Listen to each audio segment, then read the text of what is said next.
into Howe's Things, a podcast and radio show from the David A. Howe Public Library, recorded right here at the... No, I already screwed it up.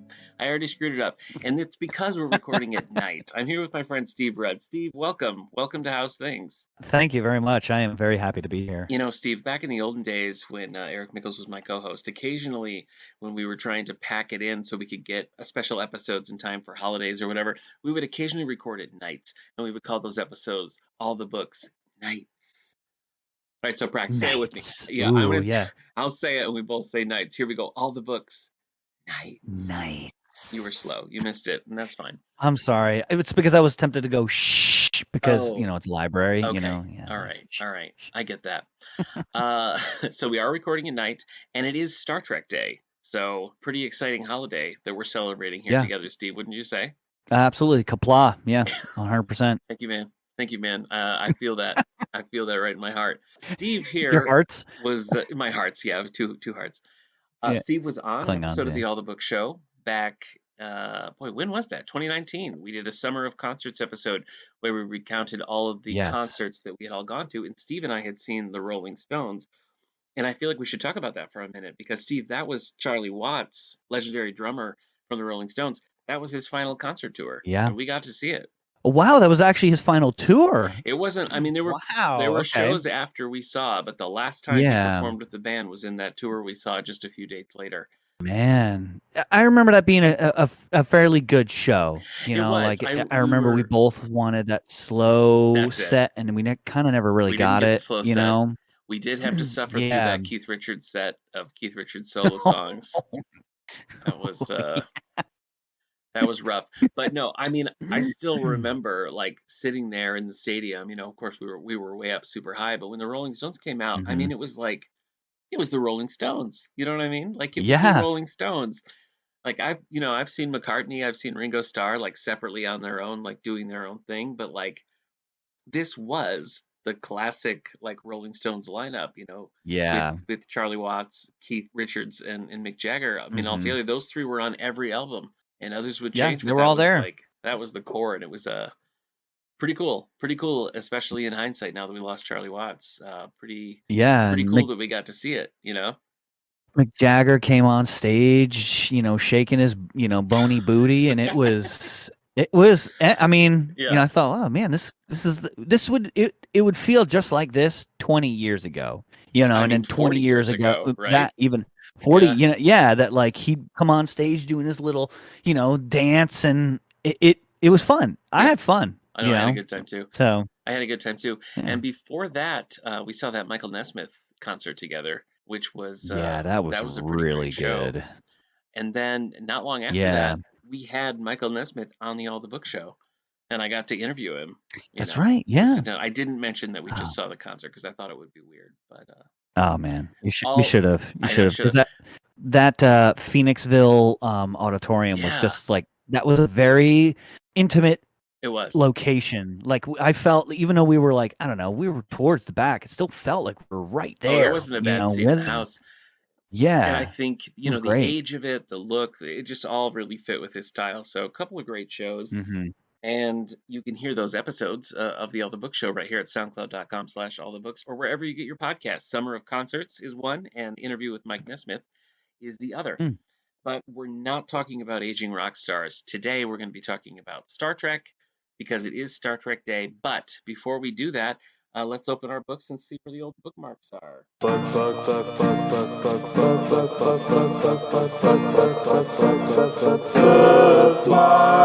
right. So, Steve, have you read anything interesting lately? I've read a couple things lately. Yeah, I've been in the Witcher books, and I've read the first three, technically, the Witcher books. The Last Wish, Sword of Destiny, and Season of Storms. I just finished this Season of Storms actually not too long ago. Okay. And I love The Witcher, and I'll start right off with saying, like, I'm not a Witcher fan because, well, I mean, I guess I am a Witcher fan because of the games, but I've hardly played them. It's literally just just from kind of watching the game, watching other people play the game. I just really got into the lore. I like the Witcher lore, It's like one of those things.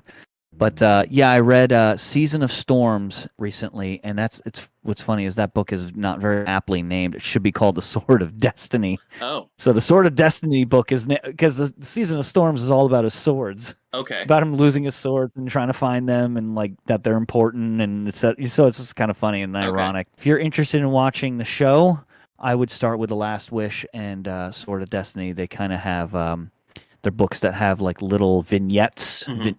individual stories in them, all dealing with Geralt, and some of them Hmm. in The Last Wish and Sword of Destiny are actually in the show. Yeah. So, really good content. If you're looking for lore that spans, bigger than just a video game. I Hmm. know everyone thinks it's a video game and now just a show, but it's like the video game's based on the books, Right. And I so think the which are popularity pretty established. of the video games really kind of brought the books back into the forefront, where we're getting Oh yeah. they're all being translated into English and all that. Last year we did an episode of the All the Hmm. Book Show, to mention that podcast again. Episode Yeah. 229 was The Witcher. And we have had those books in the collection for quite a while. And Eric did a deep dive into that and sort of sussed out the reading order because it's a little tricky. In preparation for recording that Yeah. episode, I read all of the Witcher graphic novels, and I ended up really liking them. I'm not a huge fantasy fan. I just don't read a lot of standalone Hmm. fantasy, and so seeing the covers, seeing the games or whatever, not something that I would have automatically gravitated towards. But I did end up really enjoying them when I picked them up. Have you read any of the graphic novels? I have not. I actually did not know there were graphic novels, so I will have to add those to my list because I just love The Witcher. Yeah. And I have very limited playing of the game. Yeah. I saw like a friend of mine playing Witcher 2, and I Hmm. never really like, I never got into it. And then when Witcher 3 came out, like I actually own it. It's on my shelf. And I think in total I've played maybe 3-4 hours of the game. I Yeah. really haven't played much. I am Because pretty I remember sure buying it and going, I don't have time to get into all this. yeah, It's a it's very true. complex game. It Yeah. is. I feel like So, maybe Witcher 2 is the one that I've played. I don't know. I okay. played one on Xbox and it was like kind of like the deal of the day thing, and I was like, "Oh, The Witcher." So I Hmm. played some and I did enjoy it, but yeah, it's same. I mean, I wasn't like, "All right, I've got 36 hours to put into this game. Let's do it." So I kind of got I away think from it's it. even more than I'm that. sure it Yeah, is. and it has slightly different mechanics than other games. And I think Hmm. that was a big struggle for me, Oh, at the time, kind of going from playing like, I don't know, Chivalry to like Witcher 3, and then like yeah. switching in between like the different mechanics, and pull Yeah. out this sword as opposed, pull out your silver sword as opposed to your regular sword. So it was different. And I'll play the old man card. I sat there and I was grumpy and I didn't feel like learning a new mechanic. So I never ended up playing the game. I was like, I'll just read the book. Yeah. Well, that's opposite of my personality. All Usually right. I'm like, I'll play the game or watch the movie instead. But instead I was like, no, I'll read the book. All right. I finished a few things Okay, yeah. that I've been on the fence. All right, here it is. I I read a book called Commonwealth by Anne Patchett, and I had just, I don't know, a couple Hmm. of months ago read her more recent book, which is called The Dutch House, and that was about these two siblings. It's a whole thing. I loved that Hmm. book. I thought it was so good. And I listened to the audiobook on that. It was better than the audiobook we listened to for Star Trek Day, but we could save that for a little later. But this audiobook was read by Tom Hanks, which is super cool. So I picked up her previous Oh, book, cool. Commonwealth. And I mean, it's sort of about two families that become blended. There's two people leave their spouses and marry each other. And so then their children sort of get Hmm. intertwined and their lives become intertwined. And I started off being really impressed by it because it's kind of a non-linear narrative.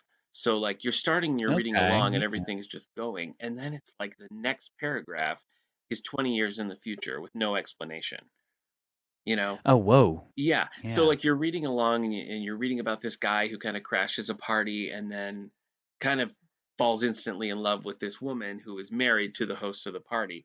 And then you're jumping way into the future and so many things have happened. And it was the first time I was like, what? What happened? Like, did I miss a page or something? Did you miss something? Yeah. Yeah. But the more I went on, the more that just kind of happened. And it would switch perspectives, like we'd be following the father, and then all of a sudden, within just one or two sentences, suddenly we're following the daughter 10 years in the future, 15 years, whatever. And Hmm. like it doesn't seem like that would work, and yet somehow she really made it work and it wasn't confusing.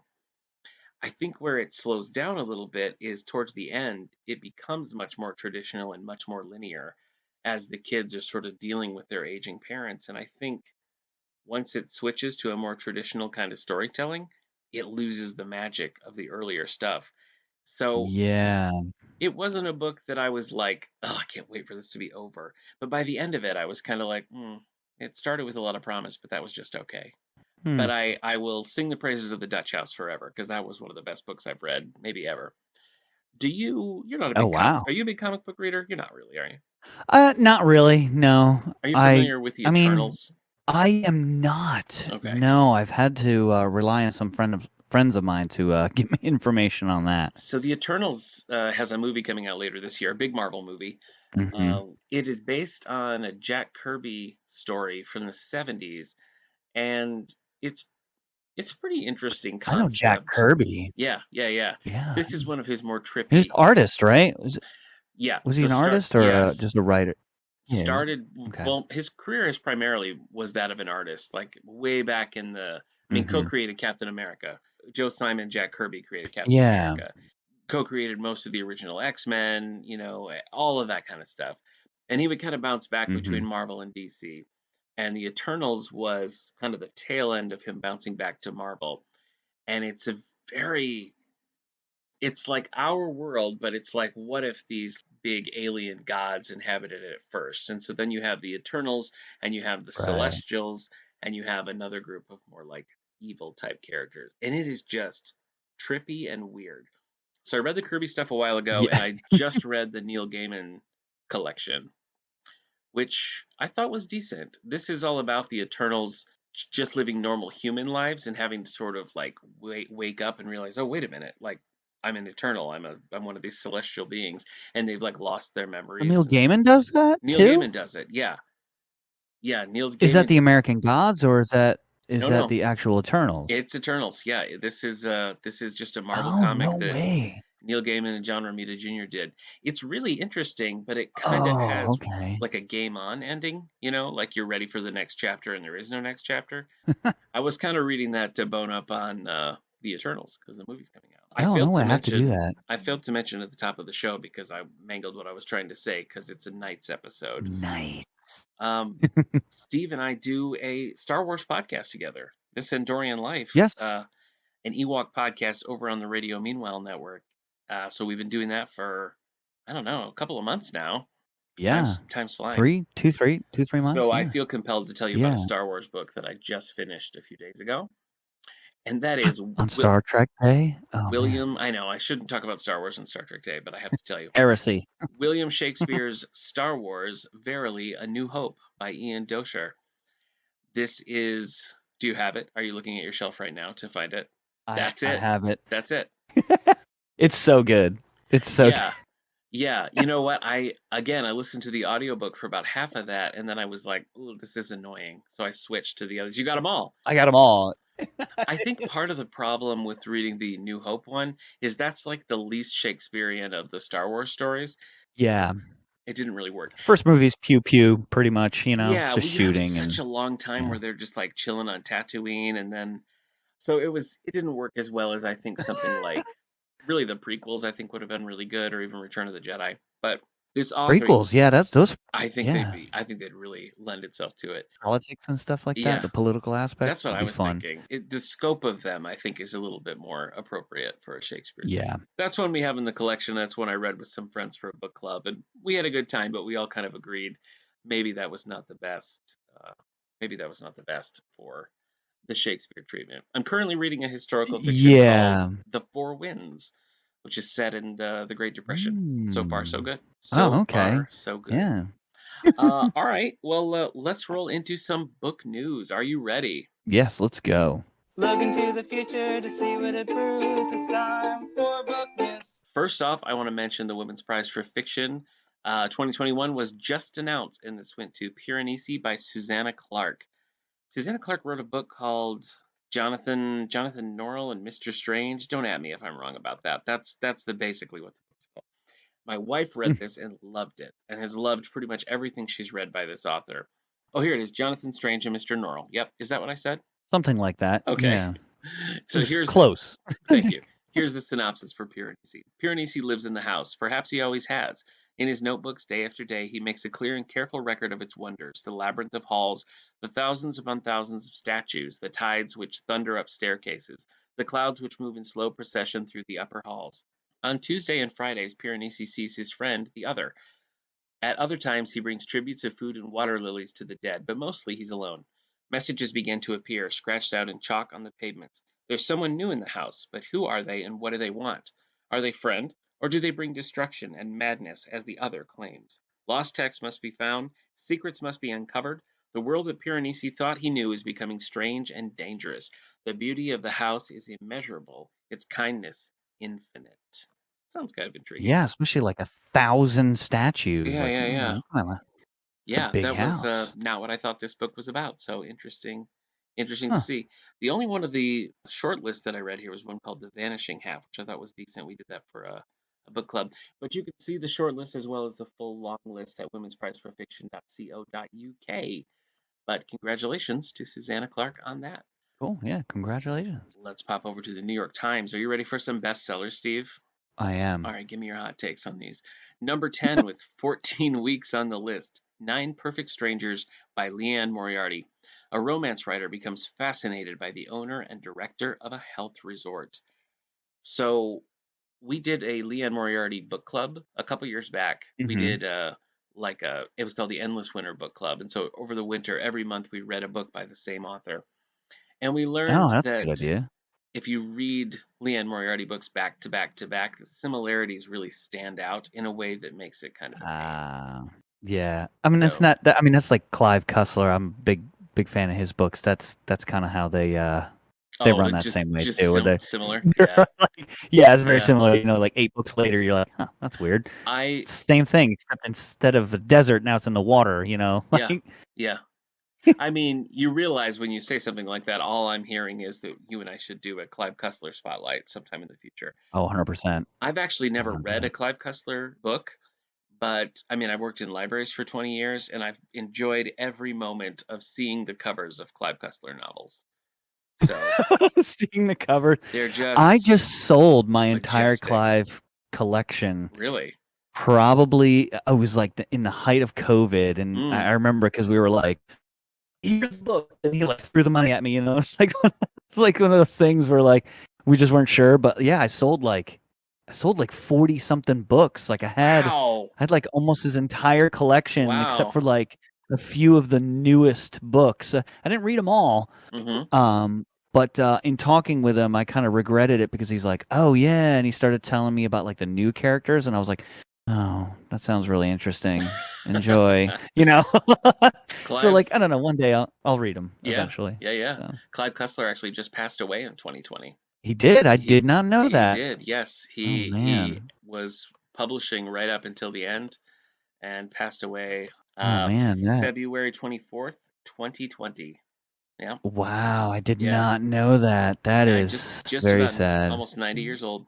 Sahara is still one of my probably top 10 all-time favorite books. I just love that book, and then they made a movie about it, and I like that's like my top 10 favorite movies Oh, you too. like the Like I just movie? love Oh, it. okay. I love the movie. Okay. Love it.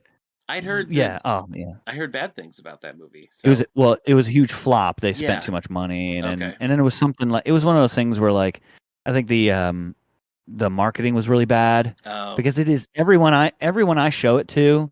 Like I used to show it to like the youth group boys. Mm-hmm. We'd have movie night and I'd show it and they were like, "Man, this movie's awesome. I've never heard of it." And I'm like, "Yeah, no one's heard of it." You Yeah. know, it's like one of those things. And so like I don't know. It must have been. I think I did read an article and it was something about that. Like, the marketing team was really bad. It came out at like a weird time and like in the midst of like two other largely competing movies, and it just did not do Mhm. well. So, Mhm.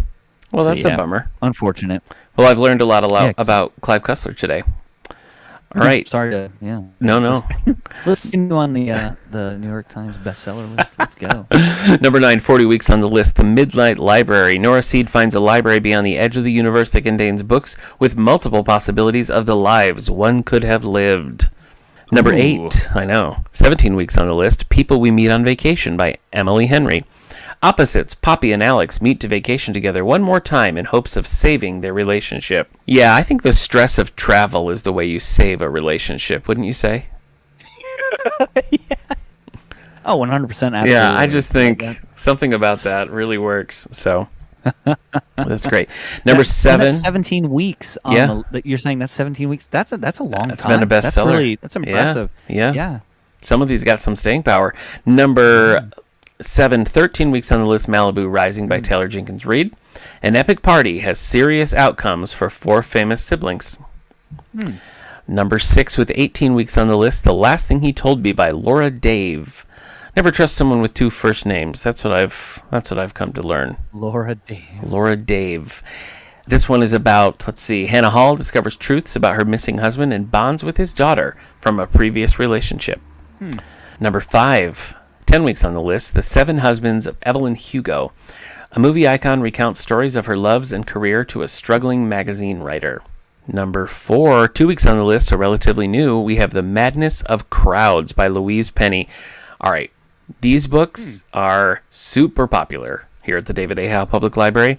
I've only read the first of the Inspector Gamache series. This is book 17. Gamache is tasked with providing security for a statistics professor whose views are repulsive to him. Okay. So the Big book series, yeah. The statistics professor's views are repulsive to Gamache. What kind of statistics are we talking about? Yeah. Number 3, 5 weeks on the list, Billy Summers by Stephen King. A killer for hire who only takes out bad guys seeks redemption as he does one final job. This is actually getting pretty good notice. I feel like, I don't know, it's been a while since a Stephen King book has got much critical acclaim. Maybe I'm wrong about that. I haven't liked them in a little while. But this one... books or is like his short story? Because I always hear that the short stories that he does are just way better than his books. I don't know if that's... I'm hearing that wrong. But like... No, I've heard that many times. I've read a couple of latter-day Stephen Kings that I thought were pretty solid, and you know, a lot of the classic canon I do really enjoy. I mean, we've talked quite a bit about Stephen King here, but The Shining and Bag of Bones are tops for me. Oh, yeah. Number 2, 12 weeks on the list, It Ends With Us by Colleen Hoover. A battered wife raised in a violent home attempts to halt the cycle of abuse. And finally, number 1, new this week. Ooh, exciting. 3 women come under scrutiny when a young man is found gruesomely murdered in a London boathouse. This is by Paula Hawkins, who wrote The Girl on the Train, which I thought was really good. I didn't like the movie so much, but I thought the book was great. Is that the one where there was an abduction? The girl on the train? Is that one? No, this is there's like a murder. The movie has Emily Blunt. Yeah, it's Emily Blunt. Yeah. I might be thinking of a different movie. Yeah, and the movie was okay. It's just the book is set in London, and it's very much tied to like the London train system and just like the whole way of life. And the movie, even though it cast Emily Blunt in the lead, made it all just like in Connecticut or something, and it really lost something in that transition. It was a weird choice. I don't understand why they did it. Because trains are not really a way of life in Connecticut. Yeah, I don't know. It just didn't really... London downtown, underground. Yeah, it just didn't really make a lot of sense. I don't know why they would... That's bizarre. Yeah, it really was. So, anyway, I did love that book, though. I mean, it was a really good... There was a time when that style of, like, you know, the messy hero solving, like, a complicated mystery. It was like boom, boom, boom, one right after another. And that one... was a huge hit, but I feel like now it's kind of got lost in the jumble of books that came out at that time, but I think it was actually really solid. So I would like to read this. What do you like? I mean, it sounds like Clyde Kessler's your go-to, but what is your preferred like genre? Like if you're going to sit down and read a book, like what kind of book are you most likely to reach for? Probably the sci-fi fantasy. Okay. I think I'm a huge period fantasy fan, so or at least like historical fiction, I'd say, not period, historical fiction. So like if a writer is attempting to kind of write a fantasy novel or series based in a specific time period and tries to keep the technology and the fictional mysticism and magic to that period, I enjoy those. So like Okay. I did really like the Game of Thrones books. Okay. That was really cool. The Witcher, kind of similar in the way that goes. I love Clive Kessler because I like that the action hero, and I really like the relationship he had that Dirk Pitt had with Al Giardino. Like Kessler has written several different novels with different heroes, but I was the Dirk Pitt guy. Okay. When I sold those books, the guy was like, "Oh yeah, I'm a Isaac, whatever that guy, is, and he's on a newer." And so it was kind of interesting. We talked about, I like this guy better, and he liked that guy, and we explained why, and it was kind of cool. And that's when I was like, "Oh, that guy sounds cool," and I never read any of those books, but I just sold them. So, but like, I don't know, because like, the Dirk Pitt novels is very different than Game of Thrones or The Witcher even. So it's really, I don't know. It kind of just has to. I don't just know. hit you just right. Yeah. It just hit me right. Yeah. Like I read some Gears of War novels, which is another video game. I really liked reading those. Yeah. And like, I don't know, like, and I love, like The Hobbit and Lord of the Rings. I loved, Dune. I had gotten back in. When I heard that they were making a Dune movie, I was like, I need to read Dune again, because I did read it when I was like in high school, and I read it again, and I was like, I just really like Frank Herbert. I just really like the way he writes. That book struck a tune with me, and then I don't know. There was like, Hatchet by Gary Paulson. Oh, that really struck a tune too. I love so we're Hatchet. talking like it just. I don't know. Maybe it just has to do with, something I'm going through in life, or just a natural interest. But like, I don't know. I could take a #1 bestseller. Like, I might actually like that. To sit here and go like, I kind of like swords and magic and stuff like that. But you give me a thriller or something, or a mystery, or like Perry Mason or something like that. Old Like, school. Yeah. When you said somebody like a disorganized person solving mysteries, I immediately thought of Perry Mason. I'm like, that's Perry Mason. I love him because he's just chaotic. He's just like, the guy's a mess, but somehow he manages to solve the crimes. So like things like that. Like, I don't know. I'm all over the place. Yeah. Just keep me interested. Like you said about that book, you were thrown off by the weird timelines, but then you kind of were like, I get it. Like, once you started to understand it, that's when it started to lose its way, and, True. and you kind of wish that it kept it. And so like, to me, I think that's cool. Yeah, so many times you have to just kind of accept what you're reading. You know what I mean? Like with Commonwealth, that was my thing. I was just kind of like, okay, this is what we're doing. Let's do it. And so the change in that was kind of where I lost it. But yeah, that's true of anything. I feel like if you can have that buy-in, then you can find a lot of enjoyment in things, genres and things that you might not normally go for. Sell it to me. If you're selling silver spoons to me, sell it to me. And if you do a good job, I'm going to read a book on silver spoons. Are you talking about the Ricky Schroeder, Jason Bateman sitcom from the 80s, Silver Spoons? No, I'm not. Different. I'm not talking Okay, about sorry, that. that's on me. That's on me. Yeah, 100%. I think of everything in terms of 80s TV shows, so that's just my thing.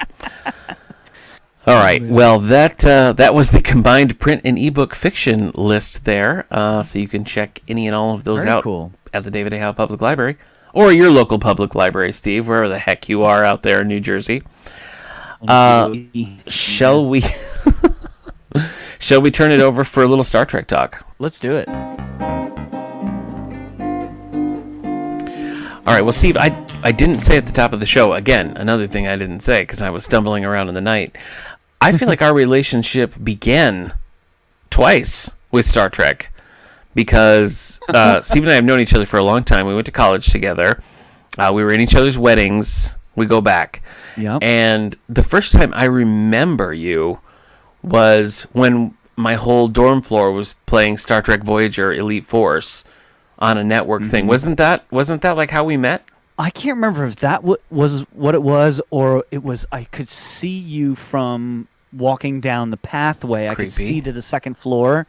Well, you know, I mean, it was higher. That's hard. And the TV was on, so I saw that you guys were watching The Next Generation. I think that's where it started. Really. Was it really? Okay. Like, and then I came down. I was like, "Hey, you guys watching Star Trek?" And you were like, "Yeah." And I was like, "Cool." And then just like, yeah. I don't know. I think that's when it started. Well, I mean, that's that sounds totally right. That dorm room like common area, a lot of Star Trek happened there. We would all stay up until midnight because UPN was showing Voyager reruns, and I'd never seen the show. They were showing it every night at midnight, so most of the time we would just watch it live because we had youth and could just do that and then go to a 7 a.m. class. But other times I would put a VCR out there and like actually set it to record, and then we'd like watch it later or something. So that's you would do it on Betamax too. I remember that because it could hold more. I do have some Star Trek on Betamax. You didn't need to out me on that, but that's fine. So watching Next Gen in the dorms, playing Star Trek Voyager Elite Force on the network because you were on the fourth floor and I was on the second, but we could all connect. That was great. That's where it began. And then, would you transfer? You were gone for a while. I took like a year off. Yes. Something like that, or 2 years off, and then a year off, and I came couldn't back. have been two. Yeah, it must have just been a year. And then a year later, my wife Hillary and I, we weren't married yet, just dating. We were up on campus, and they were doing like the college orchestra was doing a salute to Star Trek, and so Hillary and I went, and I see you, and I hadn't seen you in like a year. I just see you like a seat or two behind me, and I'm like, Steve, what the heck? And I feel like that's when our true love began from there on. Wouldn't you say? I think so. Yeah. Okay. That's when cabin love happened. That's right. Man, so Steve and I lived in a log cabin together, and it was occasionally creepy. I found it particularly creepy when I was there by myself all summer, and nobody was in the cabin next or behind or the apartments in front. It was just me in one lone cabin. But I never trusted the loft. That place scared me. I agree. Yeah. And there was something spooky about it, and it had little storage. You know, you could go up there, and there were doors you could open up and the knee store. walls and yes. I just assumed there was a murderer up there waiting to kill me. Yep. But I made it. I survived. So today, as we're recording, it's September 8th, and it's Star Trek Day, and this is the 55th anniversary of Star Trek. So there's all sorts of like events and things going on. We had an event in the library where we had a little book club, and then we just kind of did a general chat about Star Trek, which was fun. Any chance to like just sit around and chat about Star Trek, I'm down for. Yeah. And then we showed First Contact in the library auditorium, which was pretty sweet to have that up on the big screen again. So why don't we start there? Because the book that we read for a book club, and it was kind of like open to everything, but we read the book The Entropy Effect by Vonda McIntyre. And this is a time travel story. And I had read this. This is one of the first Trek books I ever read back in the day. It's still one of my favorites. Since I'd already read it, I listened to the abridged audiobook, and what a different experience that was. Is that what you did? I did. Yeah. So what an experience, yes. So it's read by George Takei with Leonard Nimoy in there. And what I learned is that it's like heavily abridged because the original book is really focused on Sulu. Like there's a whole Sulu plot that's completely cut out of the audiobook. So Jessica, who works with me at the library, and she did Dark Mirror with me last year. We have a whole episode on that. She was like, I read this early, and then I had to go look up a synopsis, and it didn't make any sense because none of it lined up with what she heard on the audiobook, because that's how abridged it is. Yep, and you caught me at the beginning saying that. Before we even started that, I was just like, I started reading the synopsis to like remind myself of what the book was, and I was just like, oh, did I read the same book? It's almost unrecognizable. But it's a cool story, I feel like, and we have it right in the collection, but it's a great time travel story where Kirk is sort of out of commission, and then it's on Spock to write that. And one of the things that really, again, reading the full book that really got me was that it was kind of an atypical story. I feel like it's a little bit more deeply sci-fi than Star Trek tends to be. Do you think? I think so. I don't know. I felt like this one was very much... it was leaving it up to the imagination to kind of explain some of the science as opposed to That's true. the traditional like, oh, this is how entropy works, and blah, blah. They kind of never, they just kind of talk about it as far as it being like chaos, but then, well, not chaos, but like what would entropy be? It would be like the lack of order or something like that, like unpredictability kind of thing, and I remember having to rewind a few times to kind of fully understand, like, oh wait, okay, now they're leaving this up to me to kind of explain that away in my own head, which at first felt uncomfortable, right? You're kind of listening to an audiobook and you're just, you want it to feed you all the information so that you can justify it, and then there was parts where I was like, oh wow, like they didn't really explain that, so I guess I just kind of have to accept that that's what they're going with, because there's been so many things on time travel. Yeah. Right? There's been Marvel stuff on time travel, DC stuff, like Star Trek, so it's like you start, when you hear about time travel, you start comparing to different series, and you're like, oh, that doesn't make sense because in, the Time Machine book, this happens, and you're like, well, that's it's completely different universe. But like this, I don't think it was traditional Star Trek in that. I think it was a little bit leave it up to the reader to kind of imagine certain aspects of it. That's true. Yeah, that is true. Have you read a lot of the books, or was this one of the first? I used to read a lot of books back in the day. I read a lot of the Deep Space Nine ones. Really? Deep Space Nine? Short. Yeah. Well, I was interested in Deep Space Nine when I was younger. And so, well, like in high school. Sure. I mean, let's be honest, like younger. Well, that's younger for us now. Too long ago. Yeah, that's true. But like, I read a couple of those, but I read those in between like Star Wars books. Okay. Like the bigger of the Star Wars books, Timothy Zahn's theory. Oh yeah. Things like that, So, or A.C. Crispin's Han Solo trilogy, which I read like 3 times. No, that's great. I really like that. A.C. Crispin has a couple of Star Trek books as well. Yesterday's Sun and Time for Yesterday. That I know, she's good. She is, writer. And those are really. I really like those. I love that Han Solo trilogy, and I really love those 2 Star Trek books. Deal with Spock's son from sort of like a parallel time. Ooh. Yeah. Okay. Yeah, so pretty exciting stuff. Yeah. I guess I didn't know you were a Deep Space Nine guy. Oh, huge. Really? That's my favorite. That's your favorite. Oh, that's my absolute favorite, hands down. This all day. podcast I is will all about die education. on that hill. Okay. Yep. Wow. Okay. I didn't. No, I didn't know that. What is it about it? What do you like Deep Space Nine? I think because they're not on a ship, they're on a space station. Yeah. It becomes a little bit more real to me. I think that like it is more of like a town as opposed to a ship traveling all over the place, and they're just meeting people where people are coming to them. And I don't know. I think the relationships between the characters are more believable to me. I think they're more intricate. Like Garrick and the Doctor and Miles, and like I don't know, like. I think the characters are just more compelling than they are in any other series. Because like every other series, everyone's a Starfleet officer. Where like where Deep Space Nine, it's like you do see Sisko, but then Sisko's also like he's a human, right? He's a person, and there's that personal aspect of it. And like Kira, she's not really Starfleet. She's Bajoran, and she has those conflicts, and she has a conflict with the Cardassians, and then. Like Gul Dukat is probably one of the greatest Star Trek characters, I think, next to Garrick, that's ever been written. Like the two, I think Garrick and Gul Dukat are just some of the most complex villains that I don't know. I could go all day into just those 2 guys. I'm surprised. I'm surprised about this. Yeah. I didn't know that you were a big a Deep Space Nine I'm a resident guy. DS9 expert. I guess so. Just, wow. I love it. I'll die on that hill all day. I'm glad you weren't at the book club Star Trek hangout today at the library, because I confessed my ignorance of Deep Space Nine. I mean, I've seen all the others, and Deep Space Nine, we recently were like, let's do it. Let's finally watch Deep Space Nine. I've seen, I don't know, maybe 20 episodes of Deep Space Nine, like ever. It starts out a little slower than most. It kind of starts out with the overarching metaphor, and then it kind of loses it a little bit.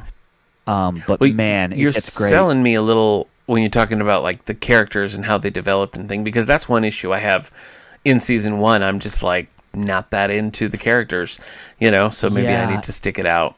I think a close second as far as character development would be how they develop the characters in Voyager, right? Yeah. You kind of get to that point where you're like, oh, man, they're like so lost at space. They're never going to get home. So I guess I should just get to know the characters, right? Yeah. So you do get that in Voyager, and I like that. And I just think they did a better job of it in Deep Space Nine. Let's talk Voyager for a minute, because I was just talking about this with my wife, and she was a diehard Voyager fan, like in her teen years, and like I said, in college, that was like, I was familiar with the Kirk movies. I loved the Kirk movies, but Voyager was the first show that I was ever like, it was appointment TV for me.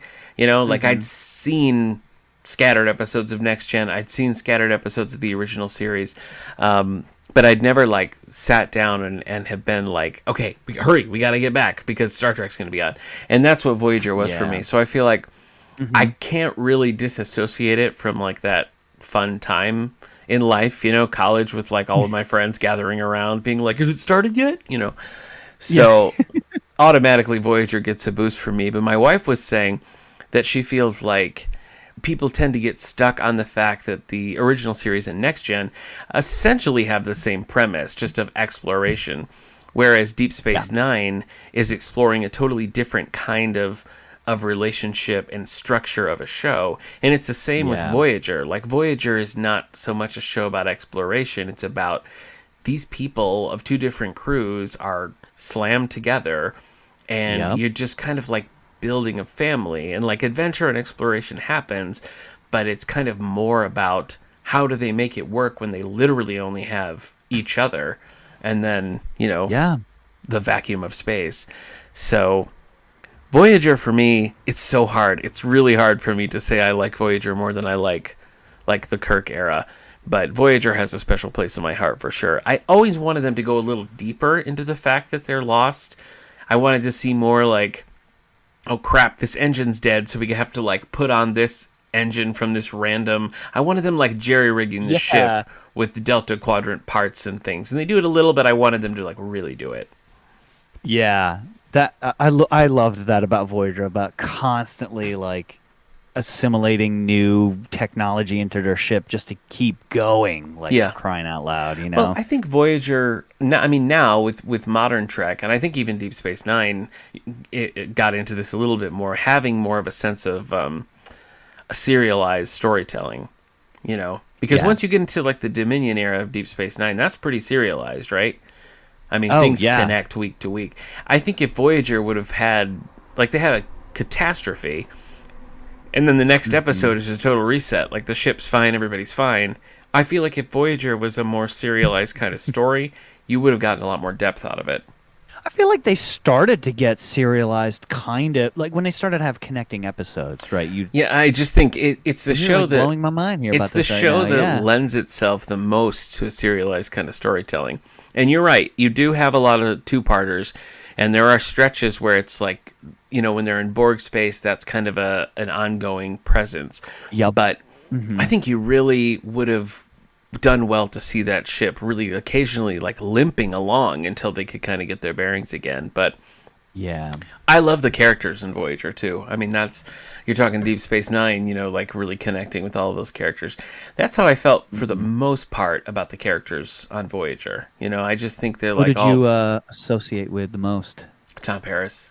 Oh yeah, 100%. I was going to say Tom Paris. I always really liked Tom, and I think again because I've always read tons of the books. Those are like my palate cleansers, when I'm like, oh, I'm not in the mood to read anything, or I don't want to start something heavy, or like I've just finished a big book and I don't want to start something. I'll go right to a Star Trek book, whenever I'm like, geez, I don't know what to read. I'm like, well, maybe I'll read, this Star Trek book. And then it kind of gets me back on track, So I've read a ton, and I think the characterizations are a little deeper in the novels. So like when you have the novels kicking around in your head, you can kind of expand what you see on the screen a little bit with everything else that's put into those books. But Voyager for me was the one that I sort of keep coming back to. I feel like this is weird. I feel like my wife's gonna I can't let her hear me say this, but we did an episode, I don't know, last year or so, when Picard was coming out, that was really focused on Next Gen. And I found my fondness for Next Gen maybe has waned a little bit. Like, I'm sort of least interested in doing a Next Gen rewatch. I don't know. Have you found that, or what's your relationship with Next Gen? Next Gen is the one that I saw first. Like as a child? Yeah, when it was on syndication, we got the. Remember when you would like become like a. I can't remember what it was. Not Publishers. I know what you Clearinghouse, mean, but like one of those- Columbia House, right? Columbia House. That's it. Yeah. Yep. Well, you got 4 episodes per VHS, and you were part of the club, and like, you know, like that was a big deal for me. Like going Yeah. through, and we had them all. You know, like, and so that was my first. I think that was my first. I don't know. It may have actually been the original series, but I remember liking the original series better because I liked the dynamic between Kirk and Spock and McCoy. That's even golden. when I was very young. You know, that like for me as like a young man, I was just like, that's the kind of relationship I want to have when I get older. Mm-hmm. You know, that like relationship between us where we like, you know, we give each other a hard time. Kirk's still that, you know, unwavering, you know, hero, and McCoy and Spock are just arguing with each other because they're two completely different people. Mm-hmm. You know, like the dynamic and relationship they have in with the Voyage Home, right? You know, Yeah. like, you know, like that's like the height of like if they didn't have the original series, those 3 seasons, that movie would never work. No. It would never work, you know? No, And they so it's really, like, I mean, they put the that's time what's in so to special. build those characters. Absolutely. Yeah, and so, like, for me, like, there's just something so special about the original series, and, like, you know, I think the greatest episode of Star Trek ever filmed is in the original series, Balance of Terror. Oh, is, with the I think- Romulans? I think, yes, I think that is the greatest. It's a good That one. is the most. That is I a love good one. submarine warfare. Mm-hmm. Maybe that's Okay. why I'm so drawn to Clive, you know, because, you know. Oh, sure. it's like that. Yeah. But, like, you know, that episode hits every element of Mm-hmm. what a compelling show should be. You got the terror, you got the suspense, you got the moral ambiguity, the you can't see your enemies, so you have to figure them out. It's Mm-hmm. like the art of war kind of thing. Like, they're making their battle decisions based on the moral and ethical thoughts are of their opponent, and Mm-hmm. it's like it becomes like the visual chess game of what Star Trek really is. Mm-hmm. I still think that's one of the greatest episodes of Star Trek ever made. No, But, that's a solid choice. Yeah, way better. I think than Next Gen. I think you're right. Next Gen was really good, and I think it was a very, very fun journey to be on. And you know, the way that they kind of, I guess, what is it, came full circle, right? Yeah. With how it ended, you know, Mhm. made me go, oh, I don't even remember the first episode. So I remember like when it ended on television, I was like, man, I really need to go watch the first episode. And then I did, and I was like, oh wow, they really like. You know, they really did come full circle back to that first episode, which was really interesting. So, like, you know, I don't know. It's definitely a served tight its purpose, I It's think. a tight show, and I think it was like just right for the time. And I think Oh, yeah. like without the Next Generation, I don't think people. I mean, some would, but I don't think Star Trek would be like the touchstone that it is. I think Next Gen was really the Yeah. thing that was like, I mean, literally carried it into a Next Generation. You know, Yeah. and I think that that's the reason why Star Trek continues today. So in a lot of ways, it's right up there with the original series as far as like importance and relevance to the franchise. And what an interesting franchise it is! Like Yeah. so many different You know, it series hands and off. movies and books and comics. I mean, it's crazy.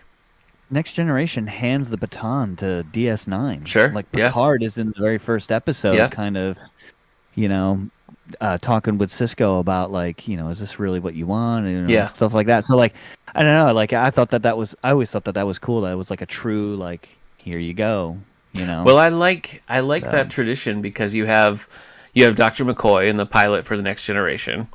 right? As old, Yep. like, your ears aren't pointed, but you sound like a Vulcan. You know, Yeah. old, like, withered McCoy. And then, So you have good. Picard in Deep Space Nine. You have Quark kicking off Voyager. So just kind of a cool little thing I that they forgot do. about that. But yeah, because Yeah. Voyager And then, of takes course- off. Voyager takes off from Deep Space Nine. Nobody kicks off Enterprise. Well, sort of, though. was Sort it of. Spock? Was Spock in that? Spock's No, he not, but wasn't in it. Zefram Cochrane, like from First Zefram Contact, Cochrane, that's that right. actor is Zefram he Cochrane was again in there. that. So, kind of. Okay, yeah, but that's like Next Generation handing. That's like Next Generation movie handing it off. Yeah, And I know, and if we're talking about the movies, let's do it. I know your is your Next Generation. I know your Next Generation favorite movie. What is it? I know it's Generations, isn't it? It's certainly the sentimental favorite. I don't know that I would like get into a heated debate with someone about whether technically it is the best of them, but it's a pretty crucial one. Like in my Trek fandom, I love seeing Kirk and Picard together. I think those scenes are so great. Oh my gosh, yeah. I think Shatner is. I mean, I really think he's underrated as an actor, and I think it's easy to do a Shatner impression and say, "Oh, he's just hammy," but I don't know. He plays the heck out of that character, and he knows just how to do it. And so I feel like those scenes, Kirk has never really played off of a character like Picard. You know what I mean? Like, that's not the dynamic of any Star Trek movie or series that you've ever had before. And yet, Shatner's doing these scenes that it's just Shatner and Patrick Stewart, and he manages to, like, adapt Kirk to that scene perfectly. And I think that's just really impressive. Yeah, I think that movie is, for me, there's a huge sentimental aspect to that. I remember, like, what was it, the Jetsons, Flintstones, when they did that like, kind of mashup. Yes. I remember watching that as a kid and being like, man, wouldn't it be great if they did a Kirk and Picard mashup? And then, like, for years, I knew that, like, I was like, it's never going to happen. Yeah. It's never going to happen, And then when they did it, it was just like, they did it! Like, it was so, like, for me, like, that is such a special... I love that movie. I love the music. I love the way it looks. I love that they have, the Enterprise B in there for a hot minute. Like, that's the handoff to like next gen movies, you know, like, and so like that, I don't know. I just thought that was a great movie. I think the premise of it's really good. I thought all the actors did very well in it. You got me thinking about the movies now, and I think you made the perfect point earlier when you were talking about the Spock McCoy Kirk relationship. The series sets that up so well. It just really solidifies it. Whereas like, how the others are going to react to each other. And I think the patience, the fact that they put the time in, makes it so you can get to a point where all 6 of the original series movies just work. Like those characters, they're just so... each actor is just so like has that character deeply ingrained in them, and they're able to just play off each other so well. I feel like those 6 movies, I just think they're great.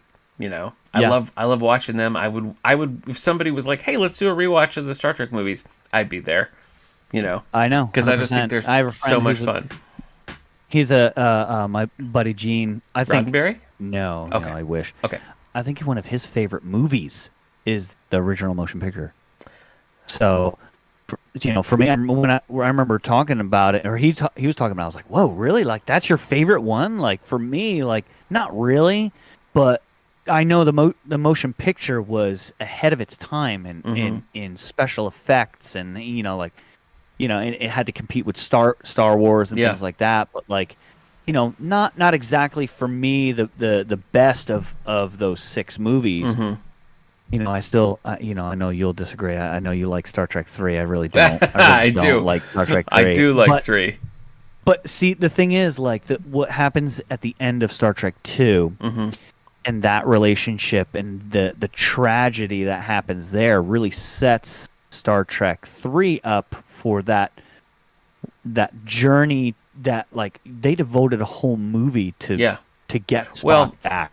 Like, and that's, just think of that. Like, that's pretty big. And that's the thing, I think, with Star Trek 3. Like, I don't consider Star Trek 3 a standalone movie. I mean, 2 to 4 is just one... it's a consistent narrative, like that's been released, on disc as the motion picture trilogy, because those 3 movies are just boom, boom, boom.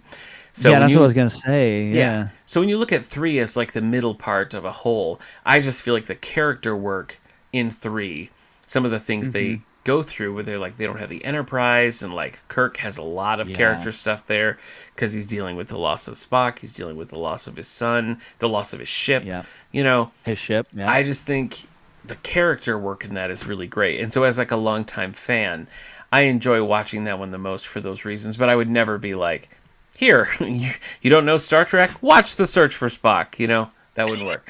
Yeah, that'd be but crazy. 3 sets up for 4, right? You know, it like does. Boom, boom, boom. Mentioned that, like that. You know, yeah, the original series sets up kind of the why they're acting that way. Yep. You know, or why they stay together and act that way, right? But the third movie sets up for why they're acting that way right then and there. You know, like like McCoy, like completely regretting.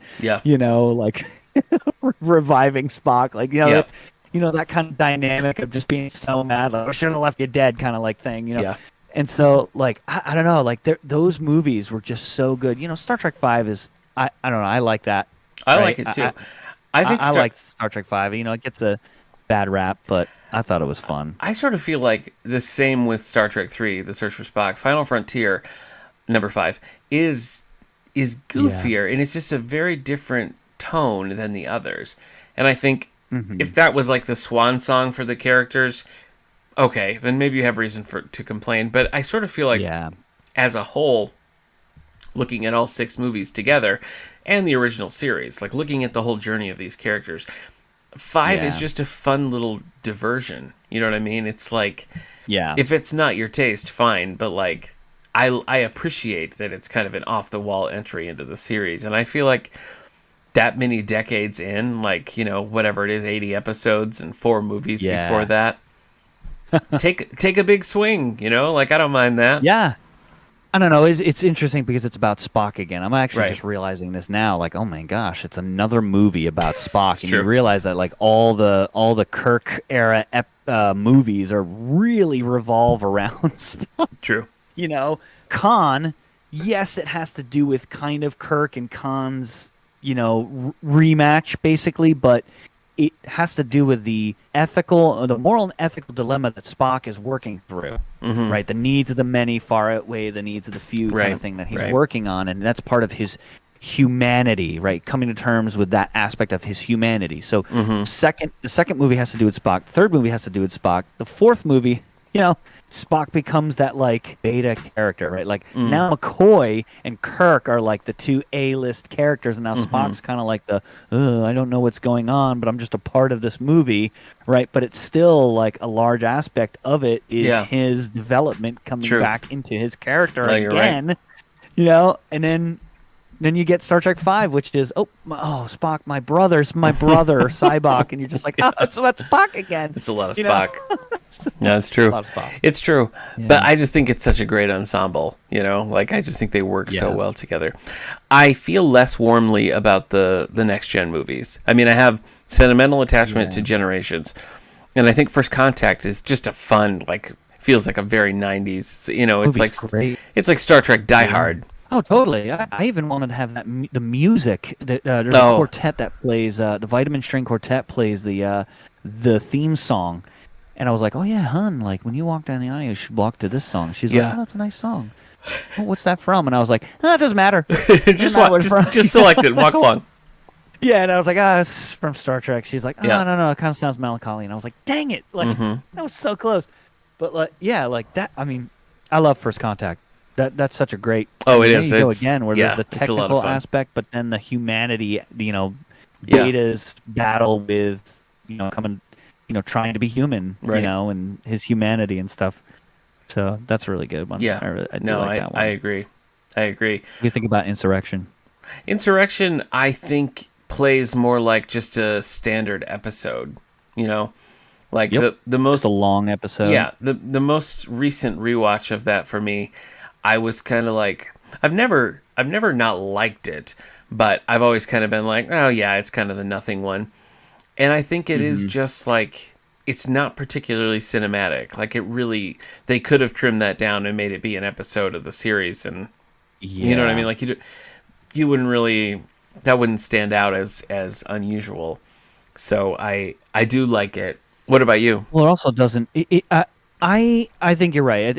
here's the thing I've talked to people about the movie about that it is you could trade Star Trek characters out with anything, and it would still the movie in itself would probably still be entertaining. True. But I think your point's absolutely right. I mean, it doesn't necessarily have to be those characters, and that I think is probably my biggest. Yeah, that's my biggest complaint with it, because it doesn't move the needle for anyone. Like, you don't walk away from that movie feeling like you've gained any new insight into the characters or the situation or anything like that. Yeah, you know, outside of maybe a little bit with like the Riker Deanna romance sort of blossoming again, you could almost watch that in any order. You know, if like you were just reading the script of that movie and you didn't know whether it was in season 3 of the originals of Next Gen, or it was like the first movie or the second movie, would not matter at all, because there's no stakes anywhere. No, that's actually a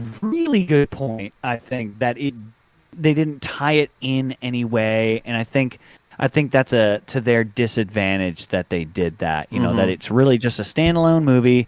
It's just action. It's a lot of made-up technology suddenly to kind of perpetuate or to continue the storyline, and like it didn't strike a tune. For me, I was just like, it was just entertaining. You know, meh. You know, I'm not gonna watch it. I'm not gonna be like, oh, Insurrection's on, and then just like watch it.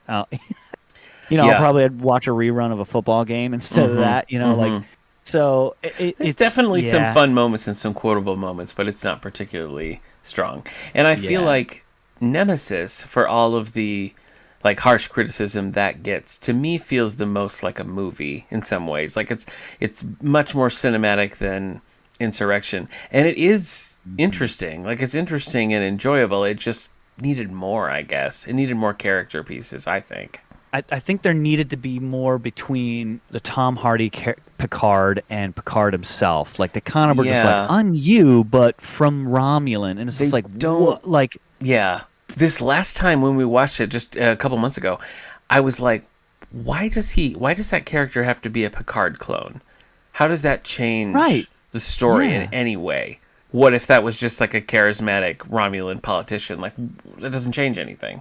So why is he a clone? I just feel like there's an element there that must have been in some version of the script, and we didn't get to see it because it doesn't seem to serve a purpose to me. I think you're right. I think it doesn't have to be, but the fact that they did made me like, okay, well, let's get into that. Like, are you just saying that, like, oh, Picard is pure logic and he's just pure chaos and hate and rage? Like, that doesn't work for me as like a compelling story. It's like Dr. Jekyll and Mr. Hyde. You know, they're the same person. Dr. Jekyll and Mr. Hyde are the same person. That's why that's compelling. Yeah. Where in this, it's like he's like, oh, I'm Mr. Hyde and you're Dr. Jekyll, and it's just like, okay, well, you're, you know, okay, you grow up on a warring planet. I get that. So, are you just saying that like you think you're smart like Picard is because you are him, or, you know? I don't know. I think they tried to do that similar aspect. It's tough, right? Because you have a family and they might all have shared experiences, but the children might grow up differently based on those shared experiences, right?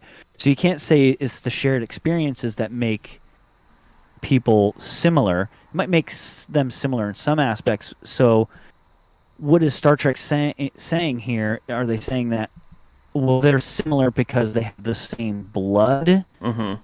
Does that what there's like? So to me, I'm like, I don't get. Well, I don't think they're how really. They're, you know. I don't really think they're saying anything with that. I think that's the problem. Like, I think they're just not. Yeah. I think they intended to, and then they got there and just like didn't for whatever reason. But anyway. Yeah, because that's weird. Anyway, I guess we've pretty much glossed over Enterprise. Did you have any feelings about Enterprise? I don't really have any negative feelings about Enterprise. I've seen the first season. Plenty of negative feelings. Oh, dude. Well, yeah. I just didn't think it was very good. I liked Archer, Captain Archer. Yeah, I really liked him. I really liked Tucker. Yeah. I think the script was really weak. A lot. I thought it just was meh. You know, like the show revolved around Archer. Like, it was like the Archer show. They should have just called it Archer instead of Enterprise. Right? Well, yeah. And so I think, I guess it's kind of like going back to the original series. You know, I mean, DeForest Kelley wasn't even in the credits for a long time, and the original Yeah. episodes, it's really just kind of like Kirk, Spock, and then maybe Uhura, maybe Sulu, maybe Scotty. You know what I mean? Yeah. Like, it wasn't a whole crew, and it's like that's kind of what they seemed like they wanted to do with Enterprise, because they definitely spent time on, I would say, Archer, Trip, and T'Pol, but the rest of them were just kind of like, the rest of them were just kind of like, well, he's the British one, he's the helm officer, she's the translator, and that's kind of it. So, That's right. They really did kind of focus on those. Yeah. Oh. So it's just kind of a weird thing. All right. So Enterprise, you are mostly thumbs down on. Yeah. Okay. I don't know. Just based on the theme song, it was obvious they just could not decide what they wanted to do with the show. True. And the fact that it I started like the actor. The fact that it started just called Enterprise, not Star Trek Enterprise, and then finally they were like, all right, add the Star Trek in there, shows you that they were kind of trying to distance themselves, and it didn't really work.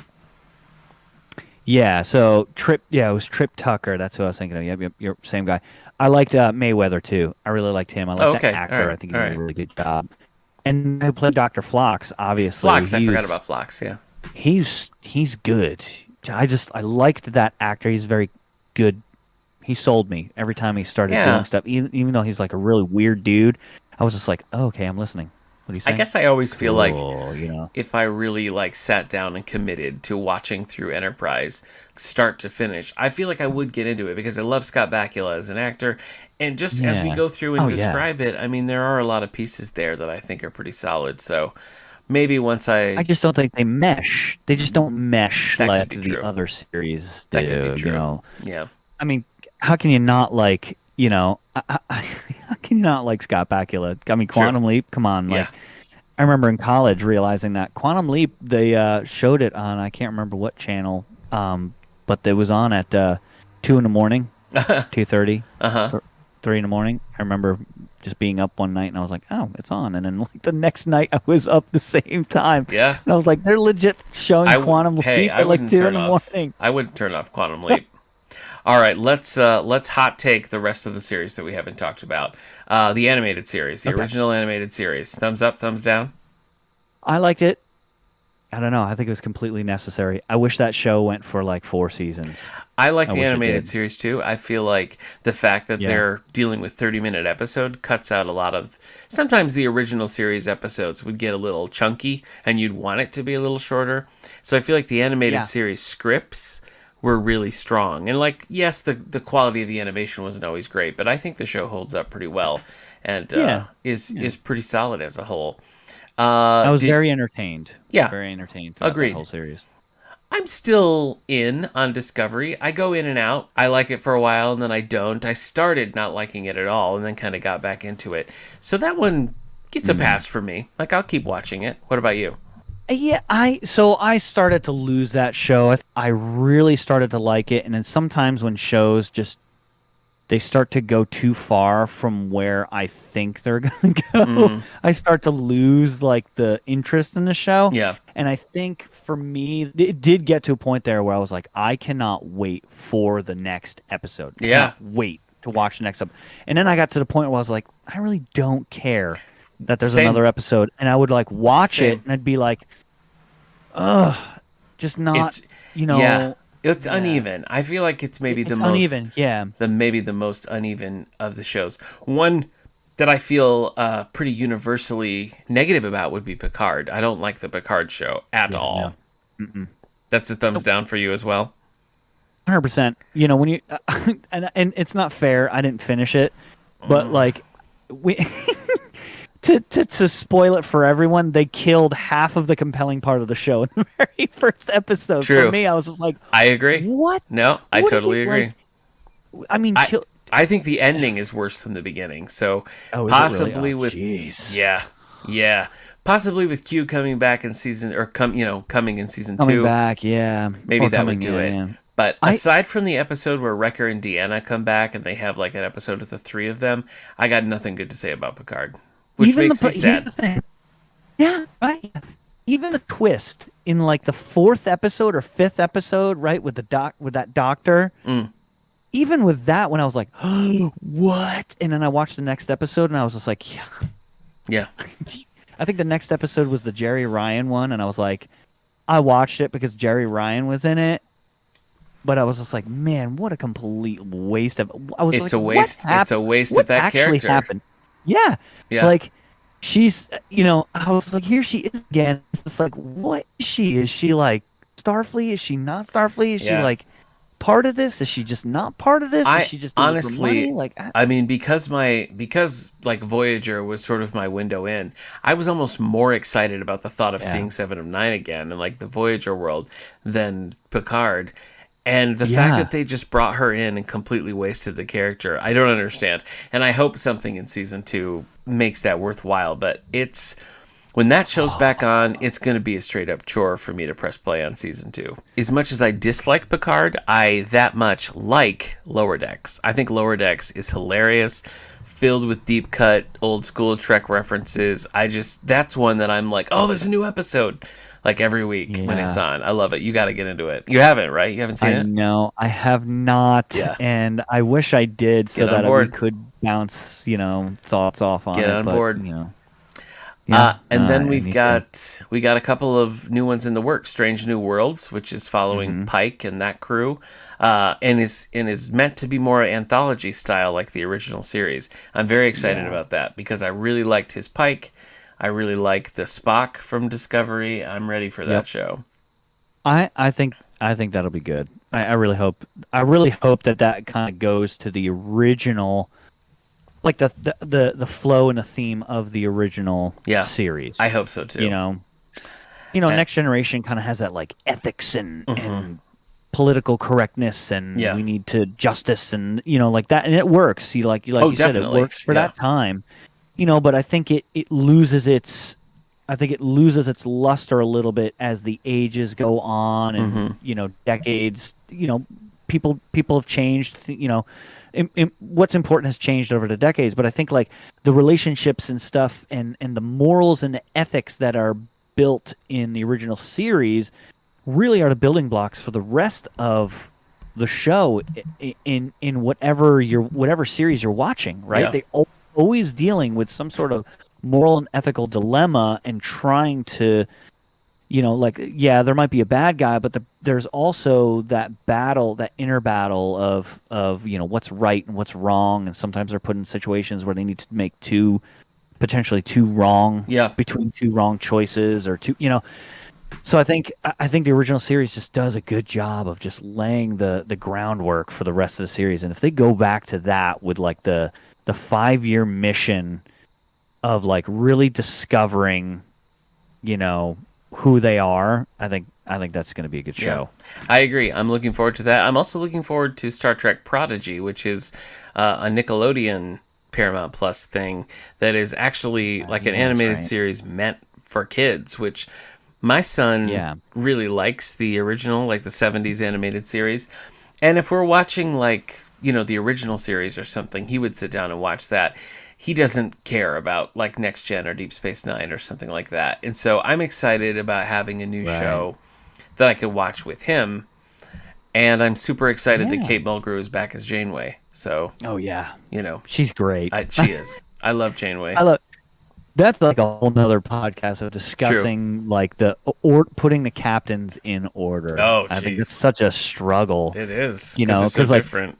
We might say like, oh yeah, I'm not really, like Next Generation does, like this and that might be third on my list, but like, where does Picard land on that list? Like, do I hold Cisco to his highest standard, as I do Kirk and Picard? Like I love DS9, but is he a better captain than Picard? No. Like, so that's how that kind of changes based on even that. Which is a great conversation to have. Super tricky. All right, let's end with our suggestions for if you've never watched. I mean, anybody who's never watched Star Trek, I guarantee you they did not make it to the end of this episode. But let's pretend they did, or pretend one of the listeners out there wants to get somebody into Star Trek who's never watched it. Where do you suggest they go, Steve? Is there a series or movie that you think they should watch first? That's a good question. I think, I don't know. I tried that with my wife. I tried to get her to watch Star Trek 2 first, and she was like, I don't know what's going on, and I don't care who this guy is with long hair, and why is his chest like that? And like, so, I don't know. Star Trek is it's very difficult. Even like trying to get somebody to watch like Next Generation, the first season is very different bad. than the rest of the show good. completely. Yeah. It's very tough. So, like, if I told somebody, yeah, watch the first season of Next Generation, they'd probably find where I live and punch me in the face because it's that bad, you know? Or difficult. Not bad, but difficult. I don't know. I feel like if you want to get into Star Trek, I don't know, probably Voyager, honestly. I think that has the most, here's where the show starts, and you kind of get that linear storyline with the series in itself, and then it ends and you're like, okay, yeah, like that's a good start. All this stuff that happens in the middle, you know, some of the episodes can be switched around, but it's all eventually heading towards the end, which is, you know, the last episode and closing the show out. Where DS9 is, you know, it's a little more heavy. Yeah. I know. I was thinking the same thing. I feel like Voyager in some ways maybe has aged the best, and I think the premise is very clear. Like, these people are trapped, so you're just kind of like automatically thrown into that, and I think that gives you an understanding of the circumstance in a way that I feel like with Next Gen or something, you're like, okay, but why are they? What are they doing? Like, why are they out here? Whereas with Voyager, it's like, okay. Yeah.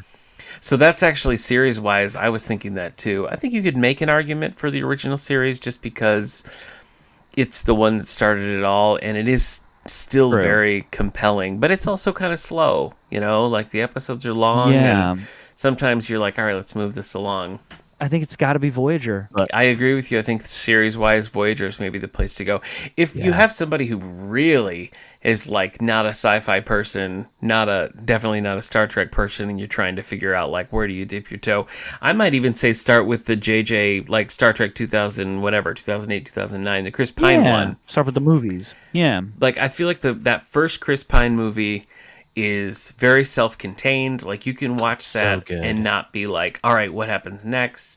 And I think that it also introduces you to the world, so maybe you could kind of take that and be like, all right, now I kind of get the concept. Let's go watch, you know, Voyager or Next Gen or whatever. Woo, what a marathon this has been, Steve. I feel like we either have to stop talking or just put down sleeping bags and settle in for the night. I know, yeah. Well, thanks again to my guest, Steve Rudd. Remember, you can find him every week on This Endorian Life for the Radio Meanwhile Network, where we talk Ewoks and other such things. Next week, Malik is going to be my guest, and he and I are talking Bruce Lee, so I hope you can join us for that. Steve, so long, my friend. So long. We'll see you next time, everybody.